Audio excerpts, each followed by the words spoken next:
This is Reality Jukebox.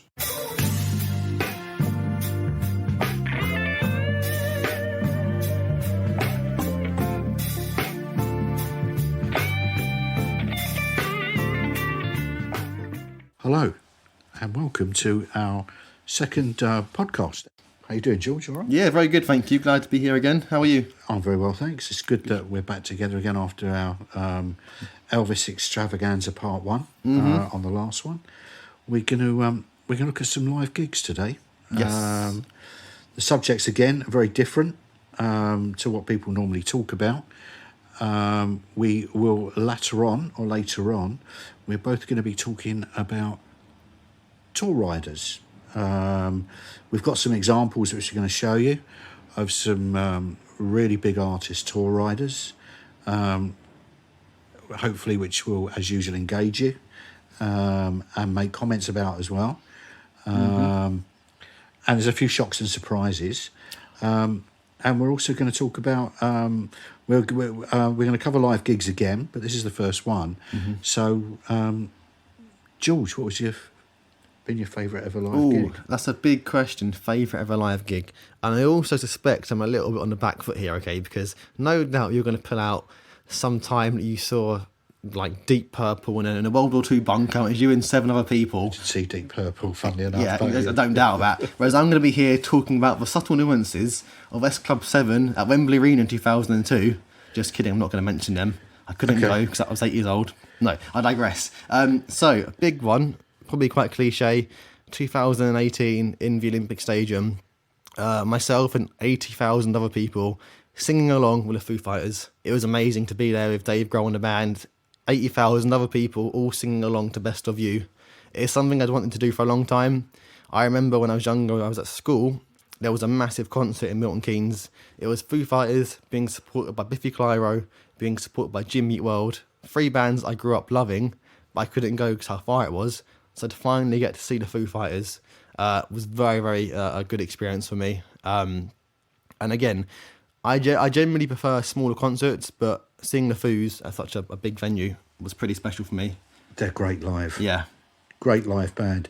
I saw a thing with Dave Grohl being interviewed, really interesting, where he said that the reason why they're so consistent live, which they are, and they seem to get better and better, is that they have a ritual. I think it's something like for 20 minutes before they go on, before every gig, they stand in a circle and have to make each other laugh. And that's why they always look happy when they go on. Yeah. It's a great idea to do. I mean, you probably think of some of the bands that don't get on. If they tried to do that, it'd probably end up... fighting. Yeah. Police back in, like, when they first kind of come on the scene would be interesting. The Who. Oh. Yeah, the Who. Yeah. Sort of late 70s onwards for a little while, yeah. Yeah, there's a few, that's right. And I think the reason why they've probably been around for so long and done so well, they went through the toilet venue circuit, bought a van, cut their teeth, yeah, absolutely. did all of that myself, whatever. But they managed to stick together. Yeah. And he started from scratch again. So I think it means a lot. And I've seen them live. They're absolutely excellent. And they play for like showmen. 3 or 4 hour shows, and I can just go on forever. Real showmen. Yeah. The Glastonbury gig was exceptional a few years back. When they did the broken leg, or was that? No, it was one no. that we said they'd come back and do it. It'd be moved, wasn't it? Yeah, that was it. 'Cause I think, And they headlined, and I think they did the Saturday night. Yeah. I can't remember, but that was just great. Yeah. It was absolutely great. And he's absolutely great frontman. Yeah. Yes, it was really, really, really interesting how when you look at how he did it as well, where he learned how to talk to an audience to sing back. Yeah. From Live Earth onwards, when they were asked to do Live Earth, and they were really the headliners, really, considering there were so many other big bands on that day. Black Eyed Peas. Yeah. I remember Black Eyed Peas. Metallica, Genesis, who actually opened it, Duran, I remember in the afternoon. What a lineup. Yeah, that's right. It was a great show. We'll talk about that later. But yeah, great choice. Yeah, I think I really enjoyed that one. I've got to give a special shout out to my guys, 21 Pilots. I saw them at Brixton Academy, a great venue, back in 2016, I believe. And I've never seen two guys just control an audience in such a way, so much energy. It was like seeing a piece of theatre. And I really respect what those guys are doing on the live scene. If you see any of their YouTube videos, they're always pushing the bar a little bit. A drum kit on the crowd, they seem to get away with. Yeah, we'll put a link to that. Yeah. Obviously, copyright reasons, we can't put it up. But I know that clip. That's at the Fox Theatre. Yeah. That's legendary. Yeah. Especially with all the phones going off around them in the stalls in the theatre. Yeah. They're a great, but I mean, they're just a great band, but they're also a great live band. Yeah. I'm not sure I'd want to be stuck underneath the drum riser though. When it comes on, you go see a show and suddenly the lights go out. You're not sure what's going on. And then you hear like thunder above your head for the next 2 minutes. Health and safety nightmare, but great content. I don't think I want to be the roadies carrying it either. Oh, no. Yeah, very good point. Yeah. But what about you? What would you kind of... again, I'm sure I'm going to get absolutely schooled here in some real rock and roll history, but please enlighten me. What's been the best concert, you would say? Well, I've seen quite a lot. I've seen some great gigs. I've seen some bad gigs. Played some great gigs as well. Played some terrible gigs. But what I'll choose is something in the past 10 years, and I'll choose Paul McCartney's unannounced gig at the Electric Ballroom in Camden, which... Amazing. I think it was just over 10 years ago, and 10, 11 years ago or whatever. And he'd left EMI, and... he left EMI. It was the first time I think he'd left. Yeah, he'd never left them, and he had an album coming out with somebody else, and he decided to do a gig at the Electric Ballroom, and I'm trying to remember it all now.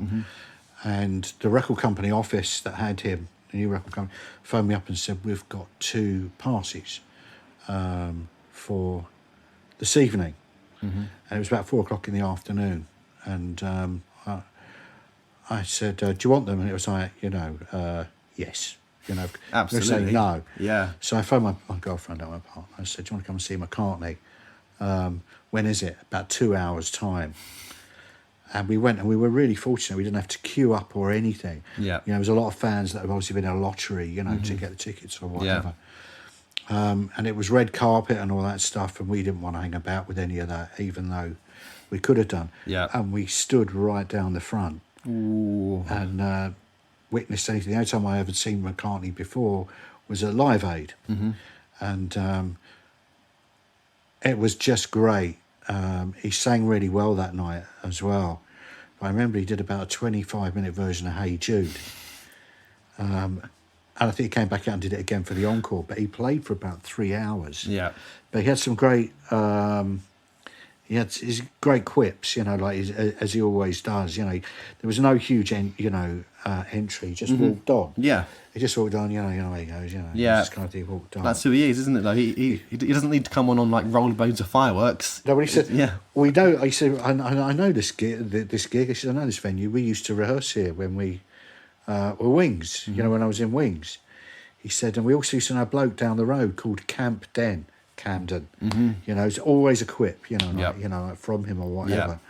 And the band were extraordinary because the band, drummer's just great, which some of you out there will all be familiar with. The band all changed instruments live during the 3 hours. Yeah. So the guy playing bass will end up playing lead guitar. The lead guitar player will end up playing bass. McCartney played lead guitar that night on a couple of songs. Absolutely great, great guitar player, which you would expect. Yeah. And that one, I think, really, really sticks out because I was an absolute punter, a very, very lucky punter. And I remember when he had the break at the gig, because it's 3 hours, it was an hour and a half each way. I remember my girlfriend's sister phoned her up, and she was at the Point. I think it was the Point in Dublin, and she was going to see George Michael, and it was really funny. And I said, "Who's that?" And she said, "It was my sister." She's really happy. She's at the George Michael gig in Dublin.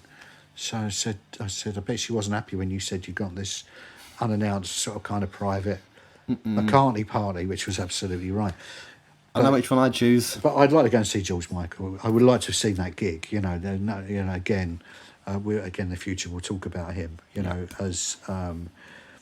As a performer. Funny enough, he didn't come up in the Elvis episode. So really, yeah, it's Macca for me. Yeah, I mean, again, like I said, I knew I was going to get schooled. You've got. Look, this is insane. Okay, you got into a one-off gig. It's never going to happen again. Arrived on the day. It's a great story. Is it Foo Fighters at Olympic Stadium? No. I don't think it'd be any better than the Foo Fighters. I mean, you can't remember that Dave Grohl is rock royalty. Yeah.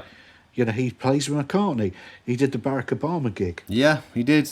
He did a Beatles song, didn't he? Or it was a McCartney song. They did Band on the Run. Oh, yeah, absolutely. In front of Barack Obama in the White House. Yeah. He's royalty. Oh, fully. But my point is, so they did about three dates, I think. 80,000 people at the time. How many people were in this gig at Camden with you and McCartney? About 800. Exactly. 800. Real unique. Again, I love me some Foos, but in terms of unique pieces of history, that is a one-off. As we touched on, we've got some more goodies here. So tell me a little something about this cream little souvenir. Tell me the story behind this. I went to the Cream reunion gigs, and they were surprisingly good. The only one thing I'll say about the Cream gig was, it was great. It was amazing to see someone as old as Ginger Baker. Legend. Do his drum solo, and it was really, really good. Yeah. Clapton was good that night. As we all know, Clapton can sometimes be all right when you see him. And then sometimes he'd be okay, and then sometimes you go and see him and he'd be exceptional. He pulled it off that night. It was just great. Jack Bruce, coming towards the end of his life, really, very sad. Still managed to do it. He played harmonica as well. Yeah. He still managed to. But the one thing that I remember about that was the person that I had to sit next to did some sleeve notes for an album for me, and I paid him, and then he reviewed it in one of the magazines, and slated it. Perhaps it's funny because with his luck, he had to come and sit next to me without realising. So of course I asked him about it. We won't go into it. Yeah, I'm not going to go into it. A very comfortable gig to sit next to each other. Yeah, no, I was all right about it, but it's just a funny thing to do. You pay somebody to do something, and they write something really good, and then they actually go and review the thing that they've worked on and totally slate it. Yeah. It's actually quite funny, especially looking back on it. It's very, very funny. And I won't comment anymore, about that, but that was... that was funny. You just never know what's going to happen. Yeah. That's the funny thing. The magic of a live concert. And I think that's a good thing to touch upon. I think live music is sometimes more about, it's not just the music. I think it's the whole experience. I think live music can be very cathartic. All of that youth energy in the room, everyone having a great time. I think I think it's one of my favourite things to do. It's communal. Yeah, exactly. Yeah. So all those people, singing along, like I mentioned the Foo Fighters, 80,000 people singing along to Best of You. You can't beat that feeling. It's bigger than you. It's just unreal.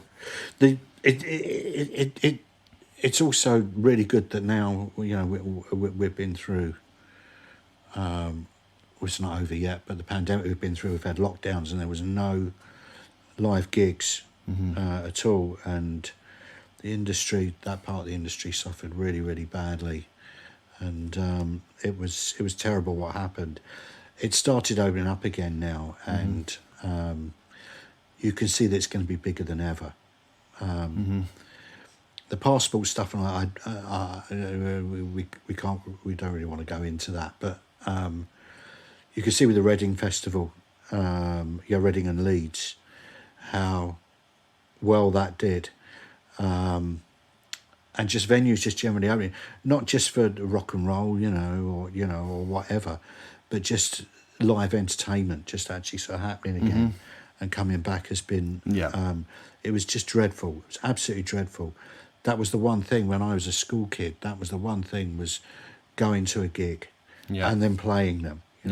They were the two big things, sort of 14 or 15 on a Saturday evening, going to the Rainbow Theatre in Finsbury Park. Get the ticket and go. And it was just brilliant. Yeah. And very free. You Yeah. know, very free thing to do. Not free to get in, but Yeah. it was very free and Yeah. very different. You know, the way it's changed and the structure, Yeah. the way things have actually changed. Yeah. But gigs are still great. That's it. On this topic, then, 'cause I bet if you've seen some great gigs, you played some great places. What was the first concert you went to?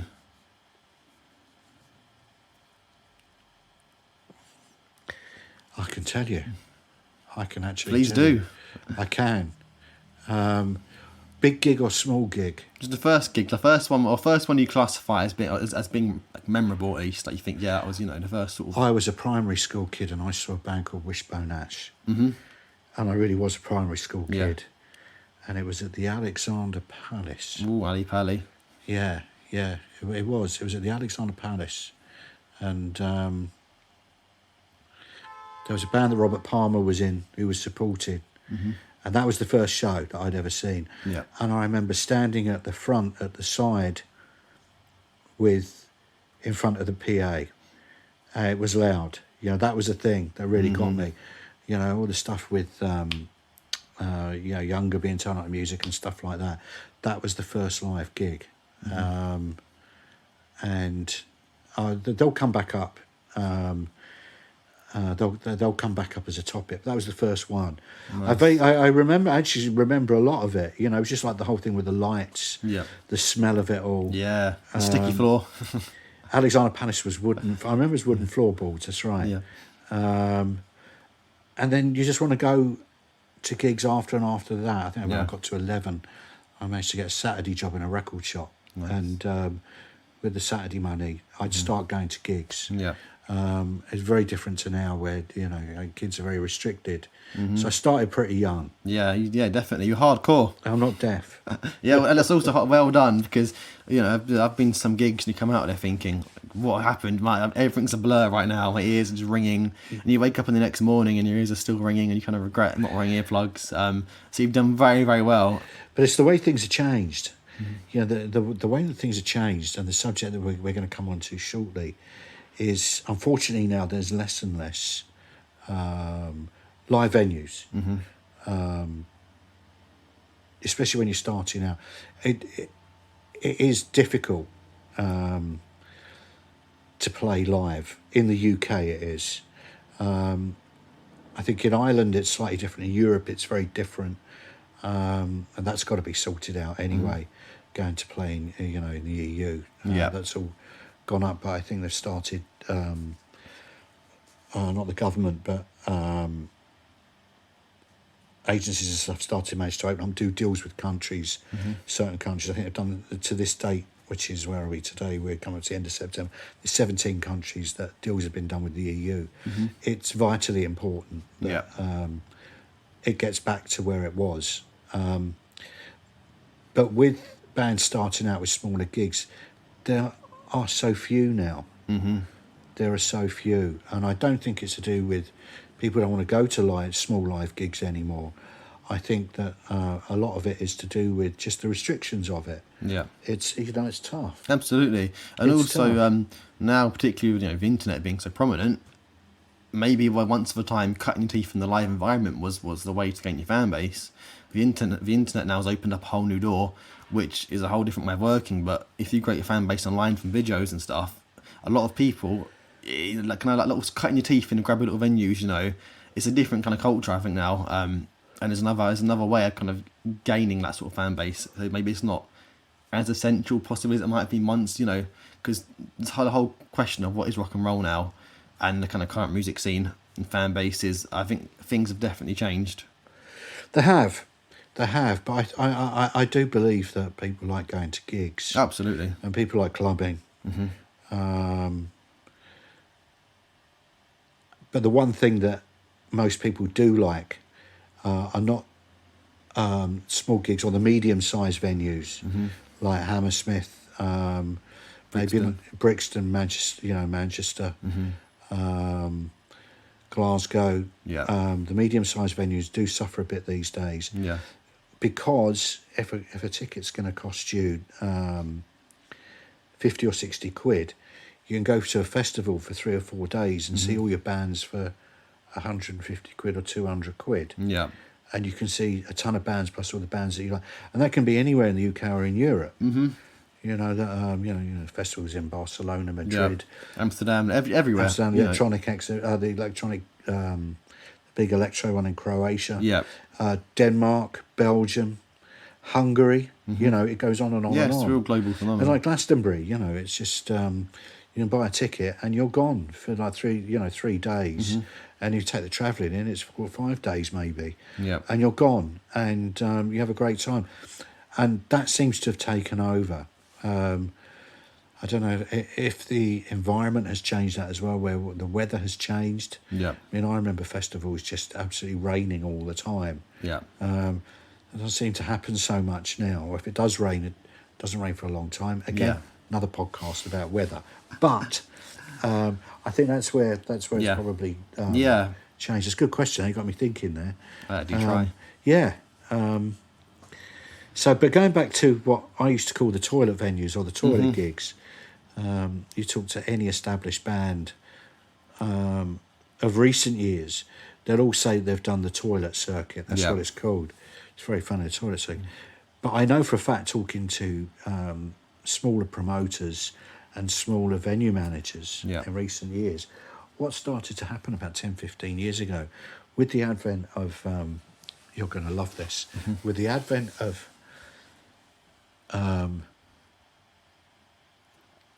talent reality television shows and things like Heat magazine, bands at that point started asking for riders at venues. During the toilet kind of gigs? They'd ask for a rider. Okay. So basically, those of you don't know what a rider is, basically, when you do a deal with a venue or if you're an established artist, you do a deal with a promoter. The promoter asks you, what do you want every night when you're gigging? Do you want bandages? Do your fingers start bleeding after you've been playing, or do you want water bottles, ice? Yeah. Do you want a shower in your? Well, what's happened with things like celebrity, with things like Heat magazine, that write all these things. This is just before all the celebrity shows would have happened. Yeah. They'd start saying things about, Michael Jackson used to have a bath full of Perrier water, like poured in his, but if he did or he didn't, we're gonna delve into the world of tour riders shortly. Yeah. But because it's written the way of the world of celebrity, and George, as well as I, both know that music, film and television and fashion, which I know through my late father, none of those occupations are as glamorous as they are written. Yeah. For instance, if you go to the O2, looks very nice, the O2, when if you got a ticket and you walk in the front and you go and sit down in there, the sound's rubbish, the acoustics are terrible because it was never built as a live music venue or whatever, but pleasant experience, and you have a great time and you go home, and I saw so-and-so at the O2.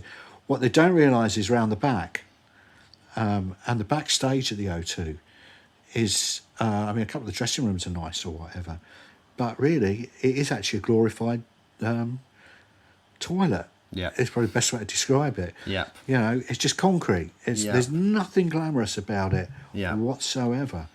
And most venues are actually like that. And people think that it's, So what was going back to sort of things like Heat magazine and things like, people would start to think, started playing. This is only in my world, Well, if I'm going to be playing the Dog and Duck in, I don't know, Basingstoke or whatever, I'm going to want 4 crates of lager, 6 clean fresh towels, a bottle of fresh orange juice, and whatever, The simple matter of fact is in toilet venues, you're lucky if you're allowed to get changed in the toilet, hence the saying toilet venue. Yeah, absolutely. And this went on for quite a few years. And if they didn't get their rider, there is one major venue in London, like a small venue, I know this for a fact, where the band or the artist wouldn't turn up. If Really? if they knew Okay. if they knew they were told, you can naff off, Yeah. you know, we don't have riders or whatever, they'd book the gig and not turn up. Oh, wow. Shameful behaviour. There's a thing called paying your dues. Yeah. Cutting your teeth. So about Foo Fighters before, they went out on the road in a van for a couple Absolutely. of years and lived in a van. Yeah. Everybody's done it. Yeah. And really it should be done because it's how you learn. Learn your trade. Correct. Cut Spot your on. teeth. You know, yeah, it's part of the culture. Spot on. So really with the riders, what basically happens on the other scale is once you become an established artist, probably medium-sized venues, I would say. So if for example, if we look at some sort of medium-sized venue, the Scala, Yeah. in King's Cross, I think that's closed at the moment. Hammersmith, all I know it used to know is the Odeon, Yeah. but the Hammersmith event in. Yeah. The Forum, On the forum, yeah. yeah, the Forum. You would get a tour, you'd get a rider. What do you want? The promoter would say, when you sign the contract to do the gigs, or if you're doing a tour or whatever, the person promoting it will say, what do you want in your dressing room?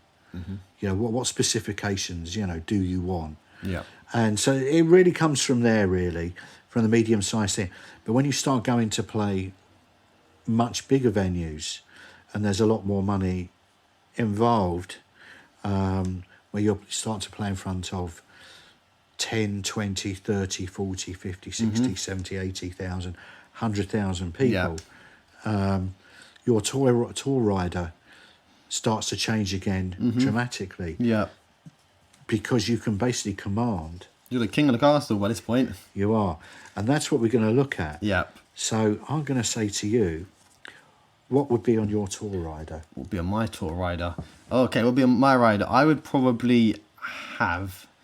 I think I'd be quite pragmatic. And if I get to that stage, I think I'd like to... I'd give them a shopping list for my weekly food.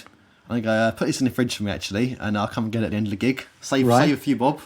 My mum would be very proud of me. I think I would... What else would I have? I think I'd want it to feel quite homely. I think I'd say I want a dog to be brought in about 3 hours before the concert, and I want him to chew the corners of the tables a little bit and to maybe ruffle some of the cushions. And I'll come in, oh my god, this place is trashed, and I can start shouting to some people. It'll be part of my my legend as a rock star. And then 20 years to come, these stories will come out about what I've done. When I need the money again, I can get fame again, because by the time the NDAs have been run out, the stories will kind of seep through, and I'll be able to reignite my career. No, I think I'd be quite humble. I'd like to think I'd be quite humble. Water, maybe some beers, depending on who you're travelling with for the band. Maybe something comforting, like a nice sofa. I'm easy to please, actually. And make sure that the rest of the band get fed. And that's also quite critical, so we can put on a good show. Just to hold you on one thing you said there about having a dog coming in. Yep. There's the infamous story about Mariah Carey with the having a different night on her tour, having a kitten or a puppy in her dressing room. I mean, there was other demands. You see the tour rider, the usual things, certain temperature, that's fair enough. Water's got to be, she's singing, Yeah. But when you ask for a puppy or a kitten, I mean, I'm sure there's some kind of therapeutic thing to it. But what I want to know is what happens to the kitten or the puppy when the show's finished and it's time to move on to the next town, because it is a circus, remember? Absolutely. You're moving on to the next town. Yeah. And, you're moving on to the next venue. I've got a feeling that the puppy goes to live on a farm. Do you? And we can't see our dog anymore. And Eminem, Yeah.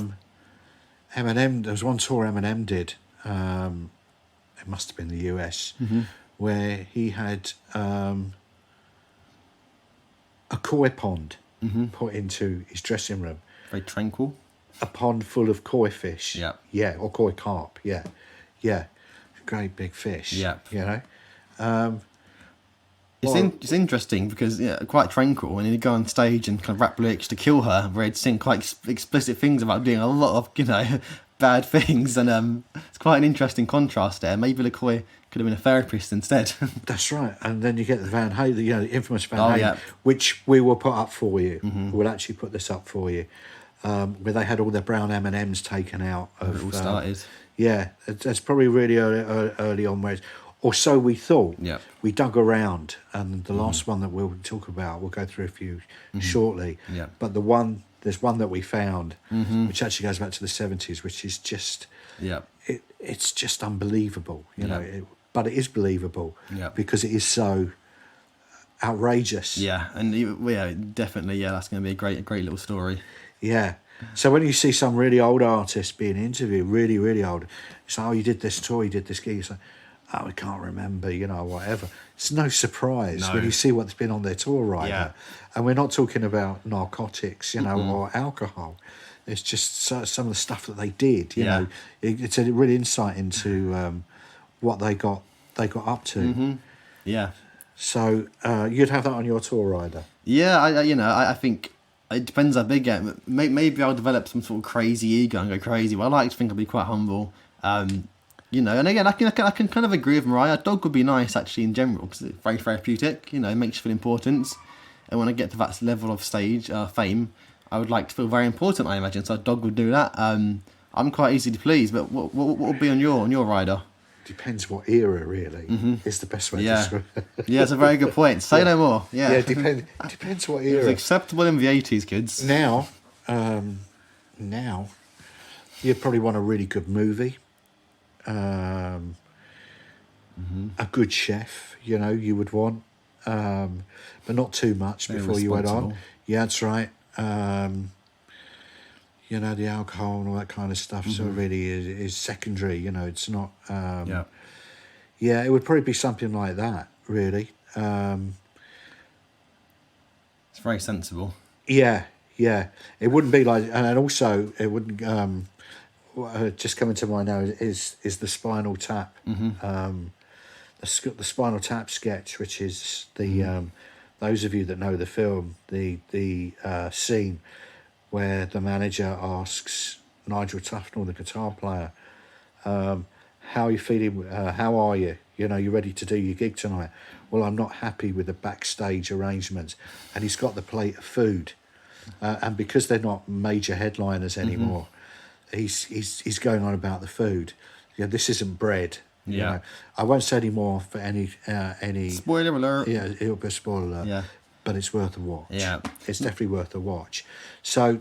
Your rider was very sensible, though. I feel like, you know, when you get to a I level... wouldn't have been. If you feel like... But yeah, depending on the area. When you get to like a rock and roll rock star, you want those infamous stories, something to seep out to help build the legend, you know, as we're going to find out in a bit. You know, I think it really contributes to the history of knowing about these rock and roll stars. And like you said, maybe if it was the 70s or the 80s. It is quite. I mean, I'm being serious. You know, being serious about things. I have seen other artists like the way they work.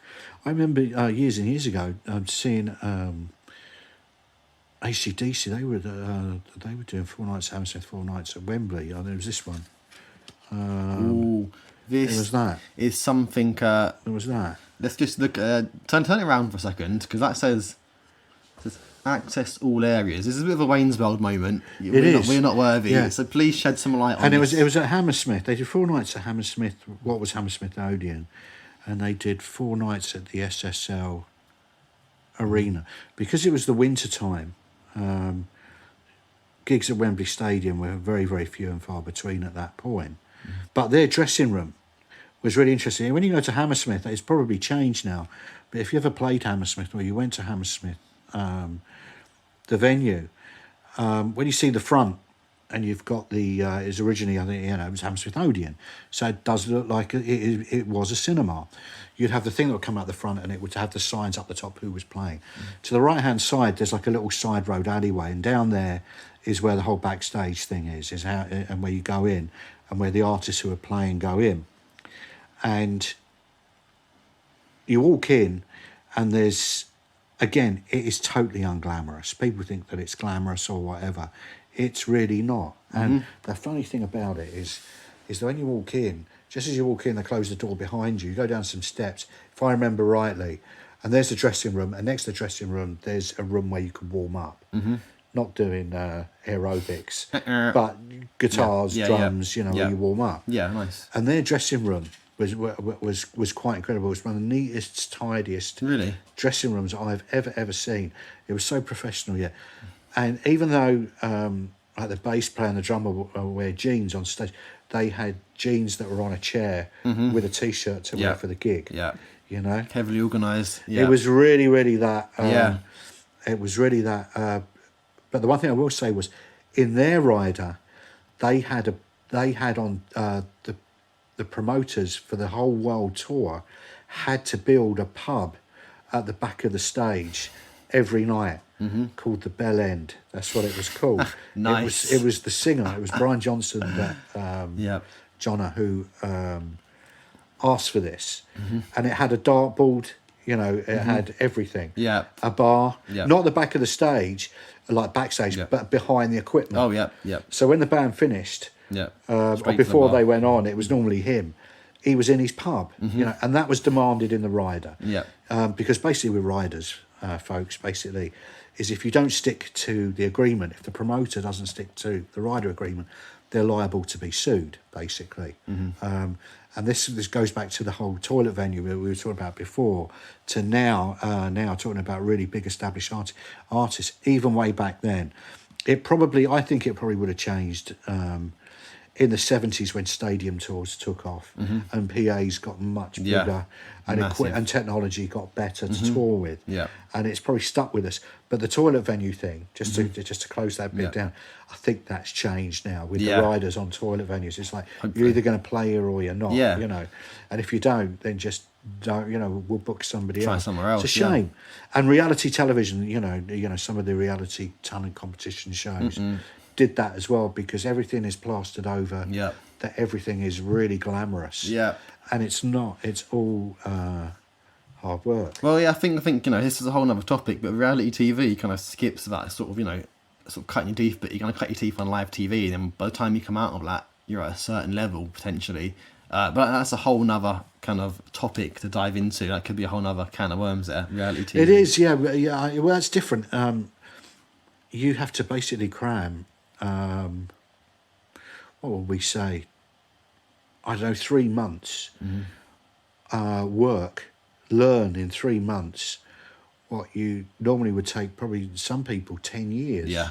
You know, to learn. You've got to learn it in 3 months. And it's tough going. Yeah, and you've got eyes, like everybody, all the eyes of the world are on you, all while you're developing as well. It's not a small venue here and there where people come to see It's reality exactly. television, It's just your faces. That's any sort of mistake you make is documented for the world to see. But we seem to be moving away from that again. You know, I think we're moving away from that, which I think for artists and bands and acts that are starting out, I think it's a healthy thing.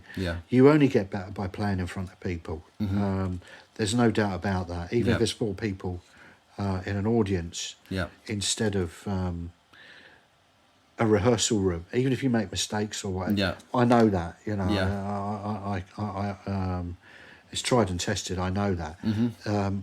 Or then you get dropped in it. You have to play in front of 4,000 people. You have to do it. It's quite funny that when it comes to that. With the lights, you don't see your guitar neck or your bass guitar neck anymore. You don't see it. You know, so you don't see the audience. You can't see them. You don't see the front row. You know that as well. You know, my vague experience. Actually, interestingly, I remember we were playing at this. I used to be in a band, and we were playing at a local festival. And this is just a little side note. We arrived, and there was this massive stage, like big scaffolding. Well, this looks perfect. This is gonna be really, really cool. Gonna play. You know, there wasn't many people in this kind of field, but the stage looked amazing. And next to the stage was what appeared to be a burger van. Except it wasn't a burger van, that was the second stage, and that was full of smaller bands like us. So we got there and thought, wow, playing this massive stage, oh, you're going to be on here. We thought that thing was serving food, actually. So we're playing on this little like kind of foldable stage next to the massive stage to about 3 people. And as often as you know with these small experiences, the drum kit is always behind the amps, so you can't hear anything anyway, and it's all a blur. And it's very disappointing. It's fun to be there with my band, but when you see this massive stage, this could be us. Actually, no, kids, check yourself. You're going to be on here. You're going to be playing between the bigger acts on the big stage, at a side small stage, and it's very humbling. like a lot of things in life. It was good fun. There's that fantastic footage of the Foo Fighters, who you kicked off with, where they played. It was Reading. They played Reading. It was one of the first times they'd ever played a festival. Yeah. But they didn't play in the main tent. They played in one of the smaller tents. They Yeah. weren't big enough to play the main stage. Yeah. And they, it was really it got really scary. They came on, and because they were so media friendly, you know, that everyone loved them. Yeah. They were really coming up. They did the gig. They came on, but there must have been about 5,000 people in this sort of 800 capacity tent that had been built. Squeezed in, yeah. So there was people climbing up the PA. Yeah. And the PA was like moving. Yeah. So really scary. Yeah, no, absolutely. You It know, could have been a real disaster. I think because obviously Dave Grohl, from his name from Nirvana, people clocked onto this. And it must have been an amazing set. But yeah, There's film of it. There's Yeah. film of it exists. You Yeah. can find it. If we can find where the clips are, we'll put it on here and direct you. Can't put it up because of copyright reasons or whatever, but we'll certainly direct you. I think there's some stuff of Dave Grohl talking about it as well from somewhere. Yeah. I saw him talking about it. But I would say probably over the past 20 years, just to camp up on the live things, they probably are the band. Yeah. I think Muse would probably be in it as well. Yep. Coldplay as well. Chili's are still going strong. Chili's, Beyonce. Yeah. You know, Yeah. there's Eminem, of Yeah. course. You know, there's quite a few, and then you've got the ones that have come after that. So there's 21 Pilots that Yeah. you mentioned. Absolutely great. Oh, live. amazing. Great show. Really good. They're a really good band. Great live as Yeah. well. Exceptional. Yeah. So you have this other thing. So it's still actually going on. Yeah. It's still going on. But we'll do a second part on live acts. We'll talk about touring and we'll talk about some more serious elements about it. You know, like how do you get a support slot? How do you manage to tour America? What's going to happen with festivals in Europe? Yeah. We'll certainly do that. And also the rise of maybe holographic performances now. There's been a new kind of trend, hasn't there, to bring back the dead potential older acts, as we've seen with the ABBA announcement. So that's a whole nother. Yeah, they're not the first people to do it. Funnily enough, they did it with Elvis. Yep. They did it with Roy Orbison. Yep. They tried it out with Dusty Springfield. Yep. And I saw somewhere that they've got an Amy Winehouse one ready. Fortunately, I saw her live. That'd been amazing. She may have been one of the best live gigs I ever saw. And again, that was a trade show gig. Before we go on to riders, we'll just talk about that. We won't go into Amy's tour rider. You can probably find that yourselves. In fact, it's more modest than what you'll all than you would imagine. It's not as crazy as you would think that it would be. Okay. I saw her. The Me Down Trade Show used to be in Cannes in the south of France every January. Very fancy. Yeah, and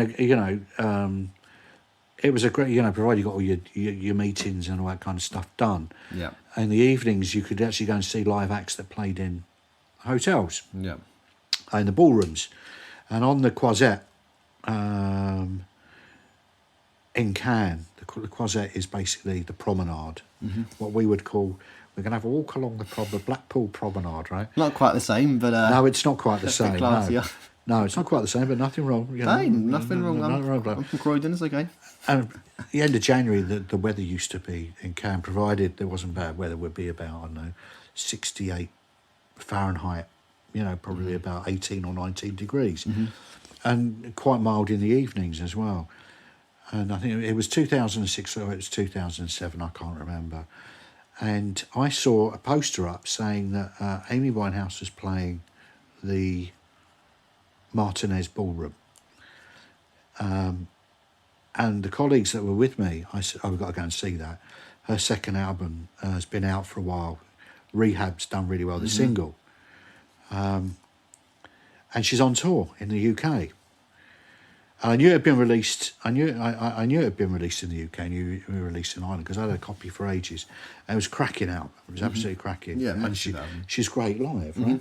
So, and everyone knows the story about her. You know, she's a great musician, a great writer, and all the other bits and pieces. And so, got to the hotel and standing in the reception, she comes in. She walks in and she's holding some of the drummer's drum kit. You know, Casey's got a fluff, a tom-tom, and he's got a bag or something. And the drummer comes in behind and said, "Why are you playing here? You're on tour in America." And she said, "This is my ITN days." And she said, it was very funny. She said, "Oh, the record company have made us come down and do the gig. We've had to cancel a date." Wherever it was, Luton, I don't know where it was, Birmingham or whatever. So we've got to come down here because they've only released the album in the UK, Ireland and Norway. So some of the other countries have got to turn up. Yeah. Because they don't want to release it, or they were delaying it or something. So she did a 45-minute set and did the whole album. Oh, amazing. Yeah. Amazing. And there was a cover. She did a cover as well. I can't remember what it was. Just Sounds amazing. It was Unreal, amazing, really. Yeah, real kind of. And the album obviously got released everywhere else. Yeah. And within 2 months, I think it was like number one in 27 Exploded countries. everywhere. It was one of the greatest albums, again, of the past 20 years. Yeah. And she nailed it live. She was really good.